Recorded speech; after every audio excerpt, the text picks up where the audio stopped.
Voilà, bonjour à toutes et à tous. Merci pour votre participation à ce 9 avril 2015 pour cet atelier pour mettre en œuvre, définir et mettre en œuvre une stratégie marketing digitale. On va passer trois quarts d'heure ensemble et vous pouvez poser votre question tout au long de ce webinaire. Euh, je me présente, je suis Gilles Dandel. Je suis consultant digital marketing depuis une dizaine d'années maintenant. Euh, Vous pouvez en savoir plus sur moi en allant visiter mon profil LinkedIn. Je suis consultant WSI et donc WSI, on va en parler rapidement. Je vais vous présenter qui est WSI. Ensuite, je vais aller vite là-dessus parce que c'est pas le plus important pour vous aujourd'hui, mais on va passer bien sûr plus de temps sur pourquoi définir une stratégie marketing digitale et comment mettre en place une stratégie performante. On répondra à toutes vos questions en fin de séance, donc n'hésitez pas à poser toutes vos questions au fil de l'eau. On essaiera de répondre au fur et à mesure. Alors, WSI rapidement, WSI c'est un réseau d'agences digital marketing qui est piloté depuis Toronto. Le siège est au Canada. Ça regroupe plus de 1000 consultants à travers le monde et on s'occupe de plus de 10 000 clients dans plus de 80 pays. En France, on a près de 50 agences, un peu plus de 50 agences, et ça fait 20 ans qu'on met en œuvre, qu'on aide nos clients à mettre en place des stratégies digitales performantes. Donc on a un peu de légitimité sur le sujet et on continue à le faire et on est vraiment ravis de pouvoir le faire, c'est vraiment ce qui nous passionne. Donc on a des partenaires stratégiques avec Google, Bing, Yahoo, HubSpot tout de suite et j'en passe. On est régulièrement primé tous les ans par le Web Marketing Award Association qui identifie des projets qui ont été réalisés par des consultants WSI à travers le monde et tous les ans on a pas mal de trophées. Alors Internet il y a 20 ans, je dis que ça fait 20 ans qu'on existe, Internet il y a 20 ans ça ressemblait à quelque chose d'assez simple. Quand on créait un site Internet pour les clients c'était déjà une petite révolution. Et Internet, il y a 20 ans, on pouvait déjà faire du marketing via Internet, ce qu'a fait McDonald's avec, vous voyez, cette image euh, qui, est, euh, qui illustre bien déjà tout le message qu'on essaie de faire passer à travers ce graphique un peu naïf, mais qui illustre bien la puissance de pouvoir communiquer facilement, faire passer ces messages. Donc là, on voit une famille qui a plaisir de rejoindre un endroit où tout le monde s'amuse, où il fait beau, il y a des arbres, il y a un parking, enfin bref, etc. C'est du bonheur. On parle même pas de sandwich, là on parle de bonheur. Aujourd'hui, Internet, on a voulu le représenter sur une carte où chaque arrêt de métro serait une des composantes du digital marketing. Donc on a regroupé par ligne, comme là, on a la ligne SEO qui est en violet qui part en haut à droite et qui couvre toutes les composantes qu'on a besoin de s'intéresser pour faire du référencement naturel. On a la ligne bleue qui couvre le social, donc SEO ça veut dire référencement naturel, excuse-moi Karine. Donc, si s'il y a des choses comme ça, n'hésitez pas à me reprendre, hein, j'ai un peu tendance à utiliser le jargon du métier, mais SEO donc ça veut dire référencement naturel, Search Engine Optimization en anglais. Social, c'est les réseaux sociaux, et on sait qu'aujourd'hui de plus en plus d'entreprises sont confrontées à la problématique qu'est-ce que je fais avec les réseaux sociaux? Est-ce que je dois aller sur les réseaux sociaux et pourquoi faire? Et quel réseau social utiliser? Donc tout ça, c'est des vraies questions. Est-ce que je peux booster mon trafic en faisant du référencement payant? Est-ce que je dois faire un site ou est-ce que je dois m'appuyer sur les sites gratuits? Quelle est l'ampleur de l'ambition que je dois faire? Voilà, donc c'est toutes ces questions-là qui sont importantes qu'une entreprise peut se poser en se disant, je sais qu'Internet c'est important, je sais que mes clients, je sais que mes fournisseurs, je sais que mes futurs collaborateurs me cherchent sur Internet, comment je m'adresse à eux, comment je me présente, comment je les aide à me trouver, quelle information je leur donne pour qu'ils puissent effectivement être convaincus d'une future collaboration. Donc c'est toutes ces questions-là qui sont importantes et qu'on va essayer de traiter au fur et à mesure. Juste une petite information, on a reçu tout à l'heure, là c'était ce matin, j'ai intégré ce slide il y a quelques minutes dans ma présentation.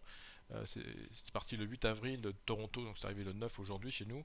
Euh, Google va faire une évolution majeure de son algorithme de recherche dans les prochains jours et cette évolution est tellement importante que on alerte tous nos clients et donc j'en profite pour vous alerter par la même occasion sur l'importance de ce qui va arriver puisque Google nous a prévenu qu'ils vont faire évoluer les critères de leur algorithme de recherche en visibilité naturelle pour prendre en compte les sites qui sont adaptés au mobile.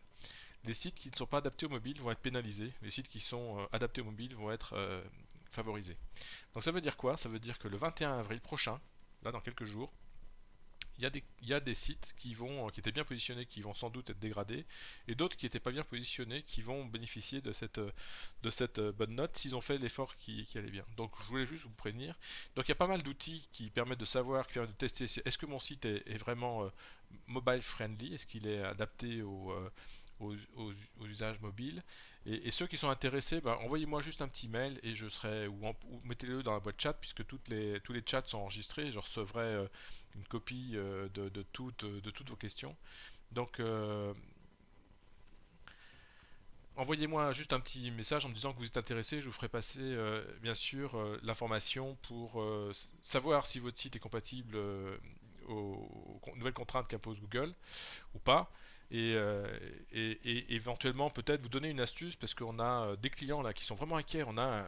J'étais au Havre il y a quelques jours là, on a un client qui a bâti toute sa stratégie de recrutement de nos clients sur le référencement naturel uniquement. Il a fait un super boulot. Il a tout son business vient du référencement naturel.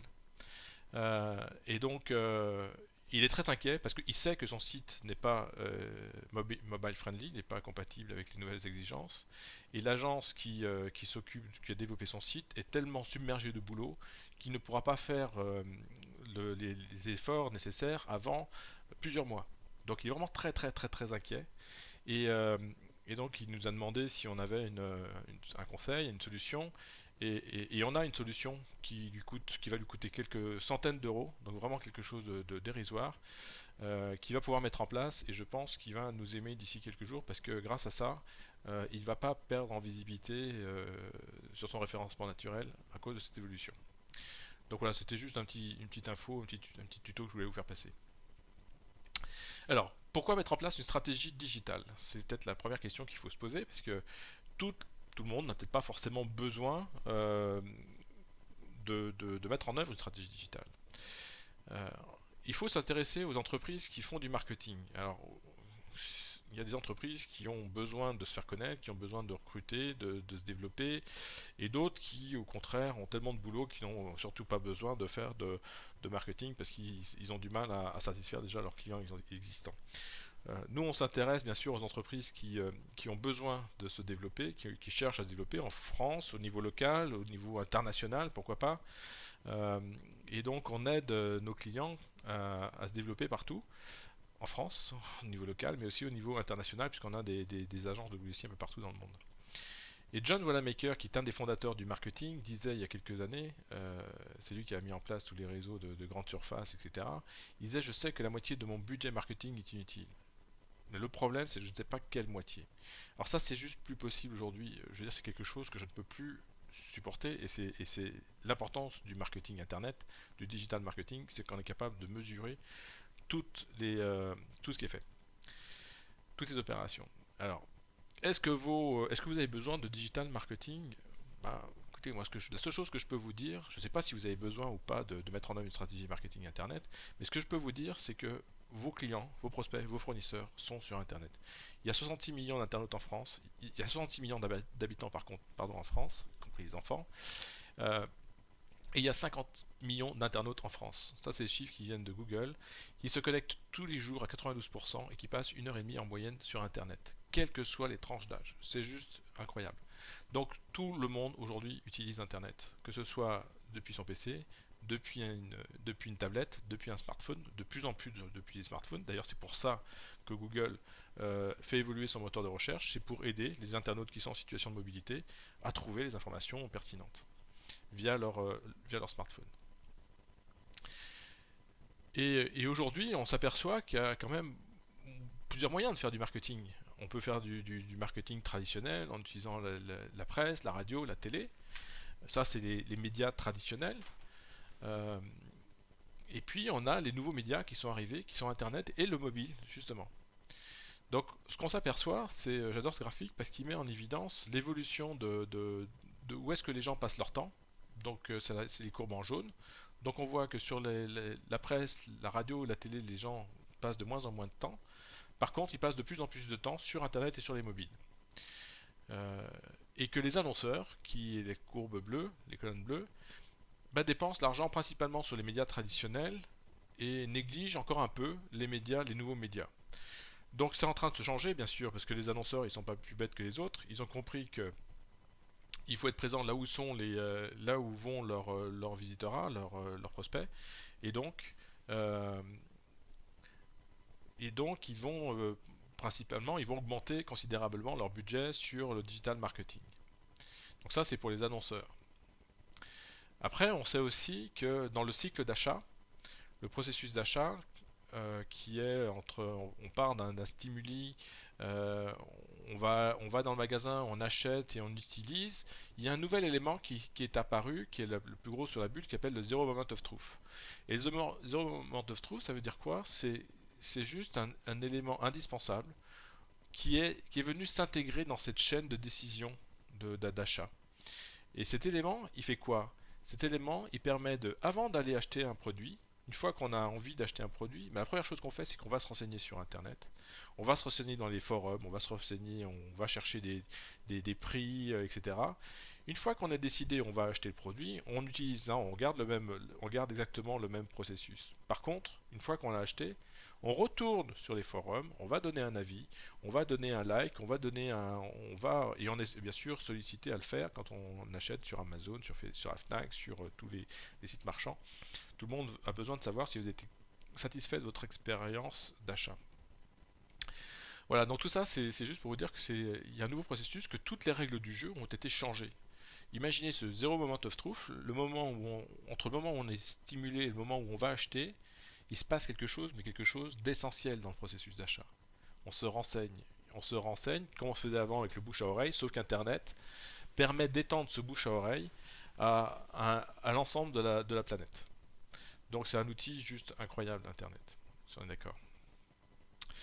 Alors Internet, c'est devenu un outil stratégique. Là, vous avez un outil que j'adore qui s'appelle Wayback Machine, qui permet euh, de voir à quelle fréquence est mis à jour un site. Et là, j'ai pris l'exemple du site d'Apple, mais vous pouvez le faire sur n'importe quel site. Vous pouvez le mettre sur votre site à vous si vous êtes responsable d'un site internet. Vous pouvez le mettre sur le site d'un concurrent. L'exemple d'Apple.com montre quoi? Il montre toutes ces petites bulles bleues que vous voyez en dessous. Alors, il y a cette baseline là qui montre que depuis 1996 jusqu'à aujourd'hui, à quelle fréquence le site d'Apple est mis à jour. Et plus il y a des barres noires et plus les barres sont hautes, plus le site est mis à jour fréquemment et profondément. Et en dessous, vous avez le détail des dates. Tous les jours qu'il y a eu des opérations. Donc là, on est sur 2014. Vous voyez qu'en 2014, pratiquement tous les jours, le site d'Apple est mis à jour. Et de manière importante. Si on allait sur Internet, et je vous invite à le faire, franchement, allez sur Google, vous tapez Wayback Machine, et vous allez pouvoir taper le moteur dans la barre en haut du moteur de recherche le site internet que vous souhaitez, et vous pouvez le faire sur Apple, vous pouvez le faire sur ce que vous voulez. Et ce qu'il y a de magique avec cet outil-là, c'est qu'on peut remonter dans le temps, c'est pour ça que ça s'appelle Wayback Machine, et qu'on peut revoir le site internet à ses origines, à n'importe quelle année, n'importe quelle date. À chaque fois qu'il y a une sauvegarde, boum, vous pouvez voir le site. Vous pouvez voir le site qui a été sauvegardé par Wayback Machine. Et c'est surprenant parce que c'est pas que les gros sites. Vous pouvez avoir, même si vous avez un petit site, vous pouvez avoir votre site qui a été référencé. Moi, je l'ai fait pour un client. Je l'ai fait pour un client qui se posait des questions justement de savoir sur ce concurrent et s'il était plus agressif que lui sur le web marketing. Bah, avec cet outil-là, on a pu se rendre compte rapidement, savoir ce que faisaient les concurrents en termes de fréquence de mise à jour de leur site. Est-ce que pour eux c'est important? Et comme vous voyez sur cet écran-là, pour Apple, je pense que vous avez tous compris que pour Apple, Internet c'est vital. Aujourd'hui, ils ne peuvent pas faire l'impasse d'Internet. Pour eux, c'est stratégique. D'accord? Donc, vous pouvez utiliser cet outil-là pour faire un pré-diagnostic, pré-audit de, la, de votre site et de vos concurrents. Alors, on ne va pas parler de stratégie d'entreprise dans ce webinaire. On pourrait, c'est pas le sujet. Pour ceux qui sont intéressés par la stratégie d'entreprise, je peux que vous recommander de lire un ouvrage qui s'appelle Stratégie Océan Bleu, qui vient d'être réédité. C'est tout récent. Là, il y a une nouvelle version qui vient de sortir. C'est une, c'est un livre.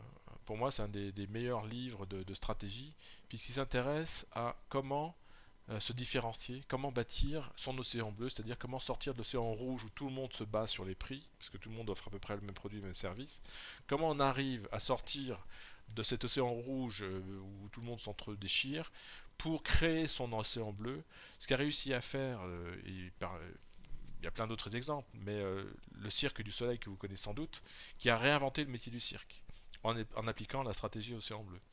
Donc, et des tas d'autres exemples. Donc, franchement, si vous avez quelques temps à passer ce week-end à lire un bon ouvrage, je vous conseille celui-ci et prenez la nouvelle version qui vient juste de sortir. Donc là, on va parler plutôt de stratégie marketing digital. Et ma stratégie marketing digital, je vous ai promis de la faire simple en 3 étapes. Alors, simple, euh, vous avez tout sur cette slide-là. Tout est résumé sur cette slide-là. Il y a 3 étapes essentielles. Comment on fait pour... il y a des prérequis. Il faut mettre en œuvre et il faut mesurer la performance. C'est les 3 actions fondamentales que vous devez mettre en œuvre. Alors on va développer un petit peu ces 3 étapes. Les prérequis, c'est quoi? Déjà, c'est de définir ses objectifs. Qu'est-ce que vous voulez faire avec votre site internet, votre stratégie digitale? Est-ce que c'est développer des nouveaux prospects? Est-ce que c'est de faire de la communication? Est-ce que c'est développer votre chiffre d'affaires? Est-ce que c'est réduire des coûts? Euh, on peut, et ça peut être un mix de plusieurs choses, mais vous devez avoir un objectif clair. En général, ça tourne autour de tout ce qui est communication, interne ou externe, tout ce qui tourne autour de la prospection et tout ce qui tourne autour du développement du chiffre d'affaires, puisque clairement, Internet est un canal de distribution. Donc voilà, la première des choses auxquelles vous devez réfléchir, c'est ça. Ensuite, vous devez analyser la situation et ne partez pas, ne vous dites pas je vais faire mon site internet, je vais faire un truc sans avoir pris le temps de vous poser les bonnes questions qui sont vos concurrents sur le web et qu'est-ce qu'ils font. Donc là je vous ai dit que Webback Machine vous avez un moyen non pas de connaître qui sont vos concurrents, mais de savoir une fois que vous connaissez vos concurrents ce qu'ils font, comment ils se servent d'internet, en tout cas au niveau de mise à jour de leur contenu. Vous pouvez identifier vos cibles, comprendre leurs attentes. Vous avez un outil extraordinaire qui s'appelle les réseaux sociaux, enfin des outils extraordinaires qui sont les réseaux sociaux, où les gens passent leur temps à raconter ce qu'ils ont envie de faire, ce qu'ils n'aiment pas, leurs problèmes, leurs difficultés, etc. Si vous savez utiliser correctement les réseaux sociaux, vous allez être capable de comprendre les attentes et proposer des solutions que vous avez déjà mis en œuvre et que les gens ne savent pas qu'elles existent. Donc c'est principalement ça. Aujourd'hui, il y a des tas de gens qui ont des produits magnifiques, mais les gens ne savent pas qu'ils existent. Comment on fait pour le faire connaître? Déjà, intéressez-vous aux gens qui recherchent vos produits, services, vos solutions, et proposez-leur. Donc, utiliser les réseaux sociaux, c'est déjà un moyen très facile, très important pour comprendre ce qui se passe. Après, vous pouvez identifier des sources d'informations que consultent vos cibles. On a vu tout à l'heure avec les graphiques sur la publicité sur radio, presse, télé, internet et mobile, que les gens, il faut se positionner là où ils vont. C'est clair que si vous avez un magasin à Paris, vous aurez peut-être plus de trafic dans votre magasin si vous placez sur les Champs-Élysées que si vous allez mettre dans l'arrière-cour d'un garage. C'est un peu la même chose, ça reste que du bon sens. Il faut aller là où sont vos prospects. Euh, et la bonne nouvelle, c'est que vous avez des outils qui vont vous aider à savoir où est-ce que où est-ce que les merci pour la grosse slide, Lucas. Euh, donc voilà, vous avez des tas d'outils qui peuvent vous aider. Voilà. Ensuite, une fois que vous avez fait tout ça, à vous de définir votre stratégie différenciante. Quel est votre unique selling proposition? Qu'est-ce qui va faire qu'un client a envie de travailler avec vous? Alors je suis désolé, hein, Lucas, c'est vrai que la slide est un petit peu dense. Euh, mais j'ai voulu tout vous mettre en un seul endroit. Si vous avez qu'un slide à imprimer, à garder, c'est peut-être celui-là. Ensuite, une fois que vous avez fait tout ça, une fois que vous avez fait ces prérequis, vous pouvez pouvoir mettre en œuvre une stratégie digital marketing. Et les 4 chantiers que vous avez, les 4 objectifs que vous pouvez vous fixer, c'est réfléchir à comment faire venir vos prospects sur votre site internet, comment vous faire connaître, comment atteindre vos cibles en utilisant des outils comme Google, Facebook, Amazon, Doctissimo et autres, la publicité, le référencement naturel, le référencement payant, bref, plein de choses. Une fois que vous avez fait ça, comment vous faites rester vos prospects sur votre site, comment vous allez engager ce, ce visiteur anonyme en visiteur qui va être prêt à se déclarer comme étant intéressé pour en savoir plus, un suspect. Ça y est, on en a un. On a passé une étape de conversion. On va le faire ensuite, le convaincre de devenir un client, le faire faire. Et donc on va l'inciter à visiter encore plus notre site, à rentrer sur des pages d'information, des pages produits, ce qu'on appelle des landing pages LP en anglais, avec des boutons d'incitation pour passer à l'action, les C2A, les call to action. Et une fois qu'il a converti, on n'oubliera pas de le remercier en faisant une thank you page, TYP, qui va l'inciter même à nous recommander, à nous aller plus loin, etc. Donc c'est tout un process. C'est tout un process de conversion qui permet d'engager le visiteur, suspect, client, pour qu'il devienne même ensuite un ambassadeur, qui vous recommande à d'autres, qui puisse voilà, vous aider à vous faire connaître. Et c'est la magie d'Internet. Donc C2A, Karine, je viens de le dire, C2A c'est Call to Action, donc ça vient de l'anglais, et donc ça veut dire bouton pour passer à l'action. LP, ça veut dire Landing Page. Merci Romain. Donc landing page c'est quoi? C'est une page d'atterrissage où les internautes vont atterrir lorsqu'ils auront appuyé sur ce fameux bouton de call to action. Et une fois qu'ils sont sur la landing page, je vous en montrerai une tout à l'heure. De rien Karine, et merci à Caroline, Romain, il y en a qui suivent là, merci à vous. Merci pour le coup de main. Et voilà, thank you page, Karine, c'est TYP, c'est la page de remerciement. Une fois qu'on a rempli le formulaire, on arrive sur une page de remerciement qui est essentielle. Cette thank you page. Parce que si elle n'existe pas, eh ben on sait pas, on n'est pas sûr de pouvoir mesurer la conversion. Et on a besoin, je vous ai dit tout à l'heure, qu'on a besoin de mesurer le retour sur investissement de ce qu'on fait. Mais si on n'a pas cette landing page, on n'est pas sûr que la personne est allée au bout du processus de conversion. Et donc on n'a pas cet objectif d'atteint. Donc c'est vraiment important de voir cette page de 5 page qui va s'afficher parce que c'est elle qui va dire je suis arrivé au bout. Donc, sous quelle forme la 5 page, c'est une page classique, une page web, HTML, toute simple, où on va dire, avec une URL précise, pour cette landing page, qui va avoir, et sur lequel on va pouvoir indiquer nos outils d'analytique préférés, comme Google et autres, de, de dire merci, voilà, vous avez demandé ça, on va s'occuper de votre demande. Vous avez voulu télécharger un bouquin, il est là, cliquez sur le bouton pour le télécharger maintenant, etc. etc. Voilà. Euh, et ça, c'est essentiel parce que si on n'a pas cette thank you page, on ne pourra pas mesurer la performance de tout ça. Et c'est dommage parce que c'est la troisième étape. La troisième étape d'une stratégie digitale performante, c'est être capable de mesurer tout ce qu'on fait. Si on ne mesure pas, si on n'a pas mis en place, configuré son site correctement pour pouvoir mesurer, et si on n'a pas mis en place les outils de mesure, et si on n'a pas calibré, si on n'a pas testé, vérifié que tous les outils de mesure étaient corrects, merci Romain pour le lien sur les thank you page. C'est juste passer à côté de l'essentiel. Parce que là, on a fait plein de choses, mine de rien. On a fait des prérequis, on a étudié le marché, on a étudié les concurrents, on a mis en œuvre son site, on a fait des choses, on a mis du contenu, on a fait on a fait tout ça. Mais on aimerait savoir si ça marche ou pas. Alors bien sûr, on va voir si le téléphone sonne. Alors idéalement, le téléphone, c'est pareil. Le téléphone, mettez un numéro de téléphone différent. Mettez un numéro de téléphone que vous allez pouvoir suivre pour savoir que ce numéro-là, il vient du site internet. Donc on peut tout mesurer avec le web, mais encore faut-il penser à bien tout configurer pour qu'on puisse tout mesurer. Si on ne fait pas ça, on passe à côté de choses et du coup à la fin du mois on se dit mais est-ce que ça marche ou pas? On ne devrait pas avoir à se poser cette question-là. On devrait avoir un tableau de bord simple et clair qui nous dit effectivement, bim, ça marche ou ça marche pas. Et si ça marche pas, on doit être capable de comprendre pourquoi.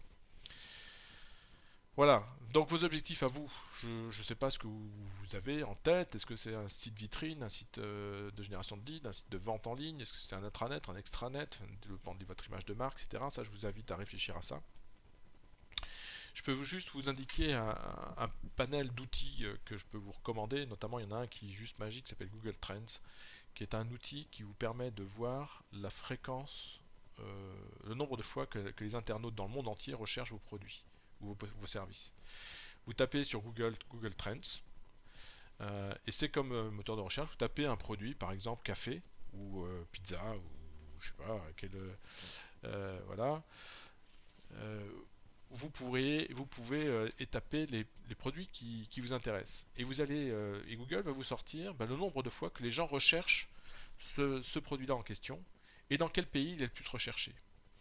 Donc vous avez un outil extrêmement puissant pour déjà savoir est-ce qu'il y a des pics, est-ce qu'il y a une saisonnalité. Par exemple, vous voyez sur le graphique que je vous montre là, on voit clairement qu'il y a une saisonnalité, c'est-à-dire que tous les ans, au mois de juin, je ne sais pas si je vois pas bien le graphique, mais tous les ans, bing, il y a un point haut, il y a un point bas. Par contre, la bonne nouvelle, c'est que globalement, ça monte. On est sur un marché qui se développe.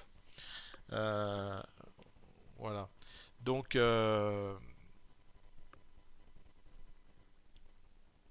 Keyword Planner, c'est mieux. Planner, c'est bien aussi, c'est vrai qu'on l'utilise aussi. Merci Fabrice. Euh, voilà. Et donc ça vous donne aussi des idées de mots-clés. Et vous pouvez cibler, vous pouvez affiner, vous dire par exemple vous êtes intéressé à un pays, la France, et ça va faire des zooms sur les régions, les villes qui vous intéressent. Bref, il y a plein de choses qui sont plein d'outils qui existent sur Internet. Il y en a qui sont gratuits, il y en a qui sont payants, euh, et qui vont vous donner des informations qualitatives, mais aussi quantitatives sur euh, les mots-clés qui vous intéressent, vos concurrents, etc. Et là, je vais vous parler justement je parlerai tout à l'heure je ferai un peu la promo d'un produit qu'on a mis en place, là, qui est juste génial, qui s'appelle le Competitive Analysis Report, qui regroupe dans un seul rapport l'ensemble des informations essentielles pour vous aider à vous développer via le web. Alors, le temps passe. Alors, c'est important de bien réfléchir à ce que vous voulez faire avant, parce que pour optimiser sa stratégie digitale, il va falloir réfléchir à créer peut-être de nouvelles offres, renforcer des offres à forte valeur ajoutée, exclure des offres qui marchent pas. Voilà, c'est peut-être pas beaucoup d'intérêt de passer du temps sur des trucs qui sont pas très pertinents, qui ont rien à voir avec votre site, qui peuvent au contraire dissuader, diluer votre message, votre truc et avoir un impact négatif sur votre site. Et puis atténuer les offres à faible valeur ajoutée ou peu différenciant. Donc, il faut que j'aille vite, le temps passe vite. Développer une approche customer centric, ça peut être juste essentiel. Intéressez-vous à vos clients. Euh, si vous voulez que le client vienne vers vous, euh, essayez de parler des problèmes de votre client et non pas de vos produits uniquement. Bien sûr, vous avez des produits, bien sûr, vous avez des solutions, mais un site internet, ça ne doit pas être une plaquette commerciale. Si votre site internet est une plaquette, si vous avez demandé à votre agence de com de faire un site internet, il vous fera un site internet comme ils savent faire des plaquettes, ils savent le faire très bien. Sauf que ça ne marche pas très bien ce genre de site-là. Pourquoi? Parce que une plaquette, vous la remettez à un client quand vous êtes en face à face, vous discutez, vous avez l'occasion de lui présenter, vous l'avez déjà identifié. Sauf que là, vous allez voir arriver vers vous des gens qui ne vous connaissent pas. Donc, il faut vraiment avoir une approche pour des gens qui ont des problèmes et sur lesquels vous avez des solutions, mais auxquels vous proposez justement de répondre à leurs problématiques. Et ça, et aujourd'hui, je connais très peu d'agences de com qui ont cette approche-là, qui savent faire des sites internet qui intègrent ce genre de choses. Donc c'est important c'est un autre métier. Hein. Encore une fois, là, j'étais hier chez un client là, qui a confié à une agence de com la création de son site internet. Son site internet, c'est une plaquette et il marche pas. Et on sait exactement pourquoi. Des exemples de sites, je connais des gens qui ont fait des sites internet qui m'ont dit moi monsieur XY là il veut arrêter son site internet parce qu'il me dit moi j'ai un site internet, ça m'a coûté cher, ça me coûte cher à l'entretenir et ça m'apporte que des leads qui sont pas qualifiés, ça me fait perdre du temps donc ça me fait perdre de l'argent donc je vais arrêter internet. Ok, bon, dommage. Euh, alors que l'autre site à droite avait aussi un site internet qui marchait pas, mais qui nous a demandé de l'aider, et on lui a refait son site internet, on l'a structuré pour être efficace, et maintenant ça développe plus de 30% de son chiffre d'affaires par an. Un exemple d'un collègue qui est à Strasbourg, qui a travaillé pour un hôtel, un petit hôtel à Strasbourg. On a pu identifier que Hôtel Strasbourg, il y a juste des millions de recherches de pages qui sont référencées, bien sûr, et puis les gros sont là. Et bien en s'intéressant à ses spécificités, en s'intéressant à ses points forts, au fait qu'il était à côté d'un hôpital, qu'il avait un parking pour les motos, etc. Et bien les gens qui vont rechercher un hôtel proche de l'hôpital, bing, il sort sur la première page de Google et ça lui amène un trafic qui l'aide à développer son business. Donc voilà, c'est cette capacité qu'on va vous apporter. C'est pas seulement faire un site internet. Aujourd'hui, faire un site internet ou faire un site internet, c'est juste voilà, un nouveau site internet qui peut marcher, qui peut souvent ne pas marcher. Et donc, ce que je voulais vous proposer aujourd'hui, c'était voilà, on a ce genre d'outils. On a deux outils essentiels à vous proposer à cette phase de prérequis. C'est le WebScan, qui est déjà un audit technique de votre site ou de vos concurrents, qui va vous dire voilà quels sont les points forts de mon site en termes d'accessibilité, de contenu, de marketing, de technologie et un score général. Donc c'est des scores qui sont notés de 0 à 10. Et donc vous avez en haut à droite un petit résumé du WebScan qui est un rapport complet, hein, qui est un rapport dynamique qui couvre 37 critères techniques très importants qui sont agrégés dans 5 macro-indicateurs. Donc ça, c'est le WebScan. C'est un outil très puissant qui nous permet de savoir si un site est bien fait ou pas bien fait pour les moteurs de recherche. Et puis on a le Competitive Analysis Report qui est lui un outil qui est fait par des humains en utilisant des outils bien sûr comme le WebScan et d'autres, et qui va nous être capable de nous fournir une synthèse, une recommandation en disant voilà, on peut représenter sur un graphique tous les sites du client et des concurrents, sachant que la position idéale sur cette matrice ce serait en haut à droite, parce que c'est là où il y a la plus haute visibilité sur le moteur de recherche et le plus haut impact sur les réseaux sociaux. Alors si le site est en bas à gauche, ben, c'est inquiétant, c'est dommage, donc il faut qu'on définisse une stratégie pour passer en bas à gauche à en haut à droite et proposer un plan d'action pour y arriver. C'est ce qu'on nous demande souvent de faire pour améliorer les situations. Donc voilà, on a fait tout ça, on a bien analysé la situation. Maintenant, il faut mettre en œuvre sa stratégie digitale. C'est pas le plus facile. Pour mettre en œuvre sa stratégie digitale, on a des process, des méthodologies. Si on est engagé dans un processus, par exemple, de recrutement, de développement de sa notoriété et de son business, on aime bien la méthodologie de Spot qui s'appelle Inbound Methodology, c'est-à-dire comment faire venir les clients vers soi plutôt que dépenser beaucoup d'argent à essayer de les chasser et aller vers eux. Donc ça, c'est une nouvelle approche, l'inbound méthodologie. On est un des premiers à être certifié chez HubSpot pour mettre en œuvre cette solution-là, parce que c'est une méthodologie, mais c'est des outils aussi derrière. Et les outils, qu'est-ce qu'ils couvrent? Ils couvrent tout ce qui est création de site, mais pas que. On peut très bien s'intégrer sur un site existant. Ils vont s'occuper de tout ce qui est blog, tout ce qui est emailing, tout ce qui est réseaux sociaux, tout ce qui est marketing de contenu, landing page, call to action, thank you page, enfin bon, bref, tout ce que je vous ai expliqué qui était important, tout ça c'est géré dans une seule et unique plateforme qui permet enfin de faciliter, agréger les informations pour savoir ce qui marche pas. Donc on a deux techniques hein, clairement pour attirer des prospects sur son site. On a la technique qu'on appelle inbound, qui couvre tout ce qui est SEO, marketing de contenu, emailing personnalisé, réseaux sociaux, etc. Et qui est la technique qui est, je dirais, la technique des paysans qui cultivent leur terre, qui plantent des petites scènes, qui plantent des petites graines, pardon, et qui vont voir pousser tout ça. Ça, c'est une technique qui est redoutablement efficace, mais qui nécessite du temps.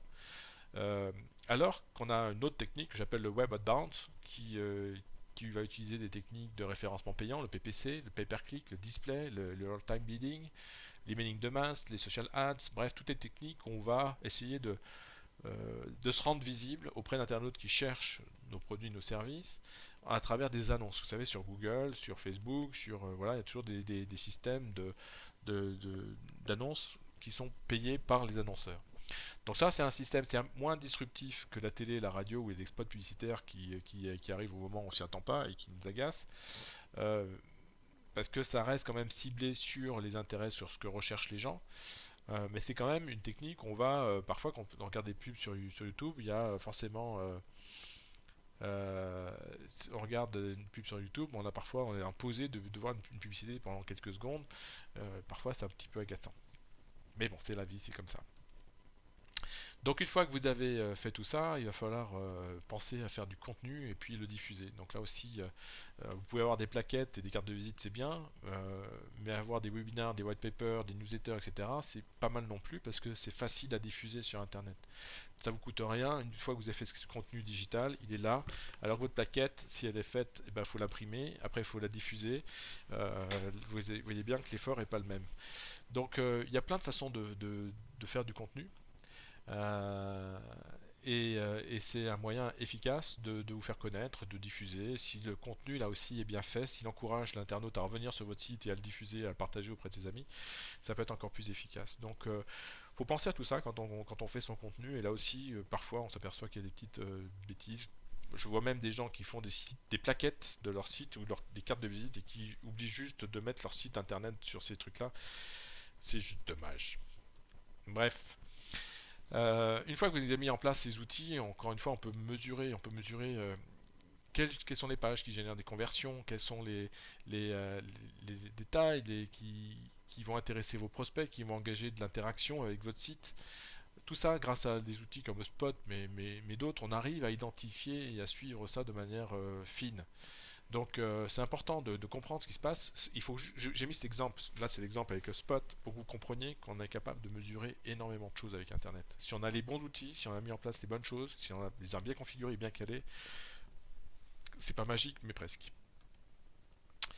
Donc voilà, on va revenir, une fois que vous avez fait venir vos prospects, on a indiqué deux techniques, le référencement naturel et le référencement payant. Il faut transformer vos visiteurs en prospects, donc c'est les fameux call to action, landing page, les formulaires que vous allez inciter à remplir, qui peuvent être plus ou moins intelligents, et pour générer des leads que vous allez pouvoir segmenter en fonction de ce que les gens ont répondu dans les formulaires. Voilà, là aussi il y a une possibilité de faire des choses plus ou moins intelligentes, commencer à segmenter et qualifier vos leads.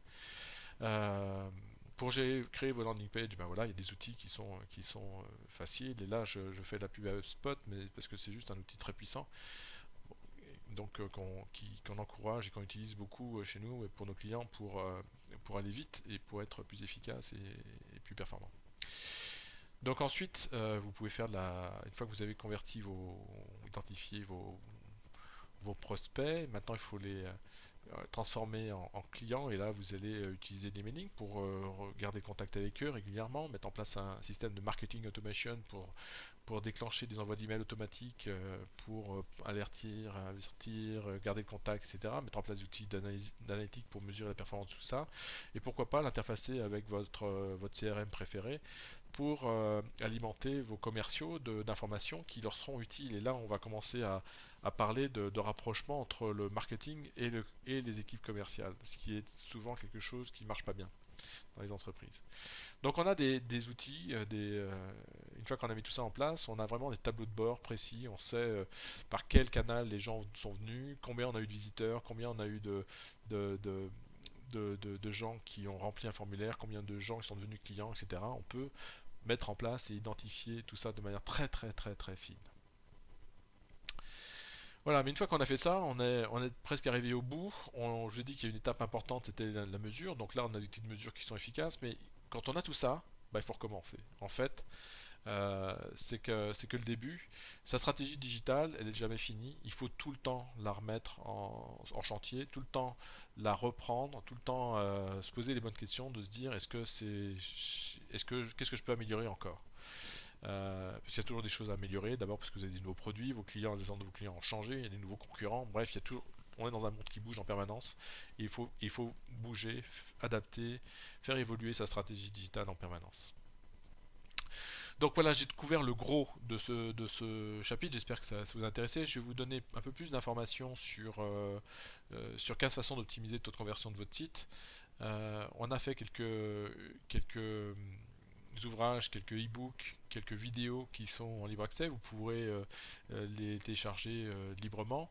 Bien sûr, vous me contactez votre consultant préféré, moi-même, euh, ou d'autres, puisqu'on a des consultants un peu partout en France ou à travers le monde. Donc n'hésitez surtout pas à aller visiter notre site wcmarketing-internet.fr pour en savoir plus.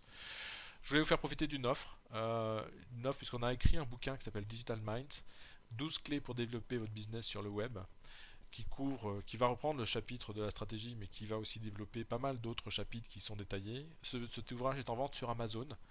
Vous pouvez l'acheter, et vous aurez un bouquin physique, mais vous pouvez aussi récupérer une version électronique qu'on offre gratuitement si vous nous remplissez un petit formulaire, une fameuse landing page, tiens, comme c'est bizarre, où on va vous demander votre prénom, nom, adresse, etc., de vous présenter, de vous qualifier un petit peu.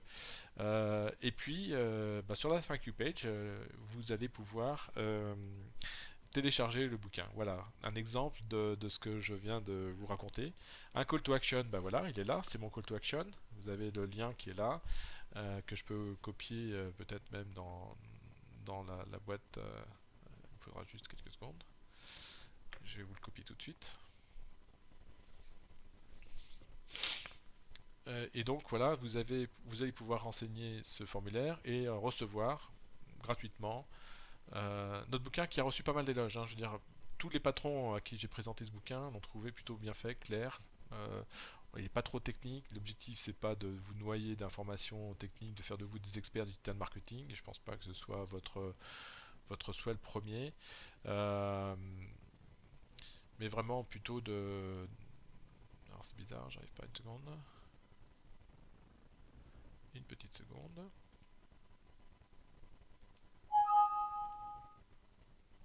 On peut pas ne pas sourire. Ah voilà. Voilà, je vais vous envoyer tout de suite le lien. Comme ça, je vais le mettre dans la boîte à questions. Voilà.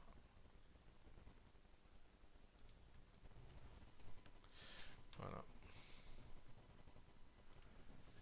Hop, je pense que je vais y arriver. Yes, here it is. Voilà, je vous ai posté le lien. Donc un exemple de call to action qui va vous emmener sur une landing page et si vous êtes sage, si vous remplissez le formulaire, vous aurez accès au bouquin. Et il me reste quelques minutes. Euh, donc si vous, moi ce que j'aurais besoin de savoir à ce stade, j'ai un petit questionnaire. Est-ce que vous, à la suite de ce webinaire, est-ce que vous pensez que vous avez besoin d'une évaluation pour identifier votre maturité par rapport à la maturité de votre entreprise face au digital marketing? Est-ce que vous avez besoin d'un diagnostic? Est-ce que vous avez besoin d'une phase d'optimisation ou de formation? Si vous pouvez juste me mettre dans la boîte chat là, sur ces quatre propositions, est-ce qu'il y en a une qui retient votre attention? Ce serait formidable. Je vous laisse quelques secondes pour répondre à cette petite question.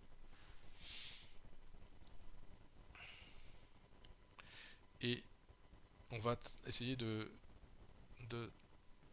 Merci à vous tous. Merci Charles, merci Fabrice. Je remets les propositions, évaluation, diagnostic, optimisation ou formation.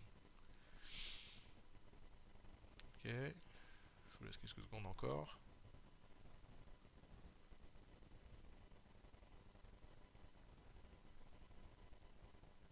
Ok. Évaluation, diagnostic, optimisation ou formation. Si vous voyez autre chose, n'hésitez pas, hein, c'est pas... On peut répondre oui aux 4, bien sûr, Silver. Bien sûr qu'on peut répondre aux 4.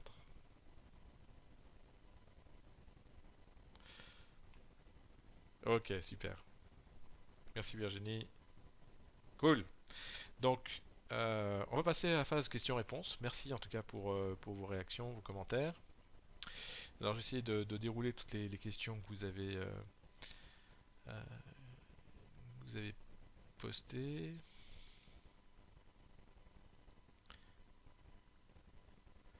Donc, des remerciements sur la carto, merci.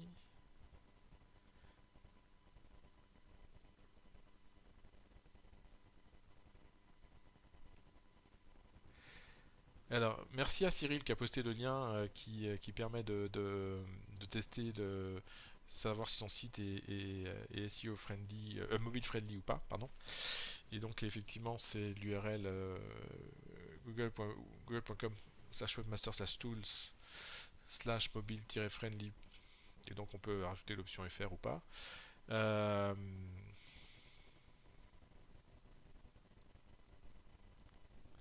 Alors Alexia qui précise, pas exactement, ils seront pénalisés seulement lors des recherches sur les mobiles. Rien ne changera via les recherches sur un ordinateur apparemment. Alors on n'est pas encore tout à fait sûr de ça, Alexia. Vous avez raison de faire ce commentaire et c'est bien que vous le fassiez à ce niveau-là. Effectivement, on revient sur le fait des l'annonce qui était faite sur la modification du moteur Google sur la prise en compte, savoir si votre site est compatible au mobile ou pas. Effectivement, Google dit que seuls seront concernés les résultats qui sont affichés sur les résultats mobiles.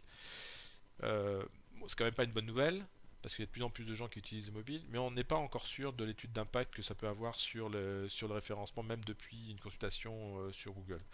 Donc on aura les résultats très bientôt, on aura les résultats dans quelques jours maintenant. En tout cas, moi je garantis qu'il y aura des effets de bord, c'est clair. Et aujourd'hui, parce que ça coûte vraiment pas grand chose de rendre son site, de rajouter un petit code dans le header du site qui va faire pointer le site vers un site mobile, si on vient d'un site mobile, et donc de rassurer Google sur le fait que vous êtes volontaire pour aller pour faire des choses. Ça peut être compliqué de rendre un site responsive design, ça peut être très compliqué, ça peut coûter très cher, mais rediriger l'internaute vers un site mobile, c'est pas très compliqué et ça va pas coûter une fortune. Donc, ce serait peut-être quelque chose juste à faire si on veut pas prendre le risque d'être pénalisé. Voilà. Beaucoup de temps, il faut du contenu pour cela. On parlait de stratégie de contenu, bien sûr, et le contenu, mais c'est la base aujourd'hui. Le référencement naturel, c'est principalement une question de contenu. Bien sûr, il faut toujours que les balises title, description, H1, le contenu avec les mots-clés, etc. soient importants, mais il n'y a pas que ça dans la vie. Alors, ça y est, le temps est écoulé, ça fait 45 minutes qu'on a démarré. Je pense qu'Ondine va me tirer les oreilles si je dépasse de trop. Il me reste à vous remercier. Merci à vous tous pour votre participation. J'espère que vous avez appris des choses, que ça vous a intéressé.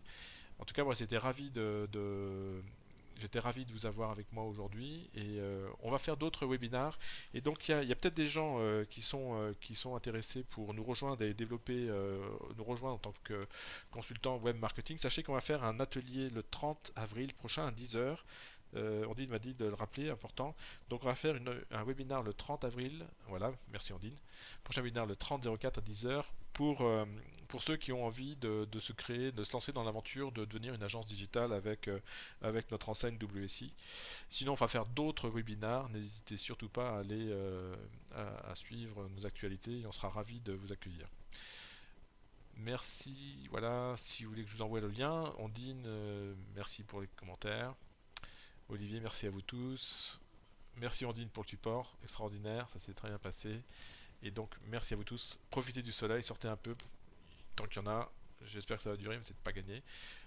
Bonne chance et n'hésitez pas à revenir vers moi si vous avez des questions. A bientôt, au revoir.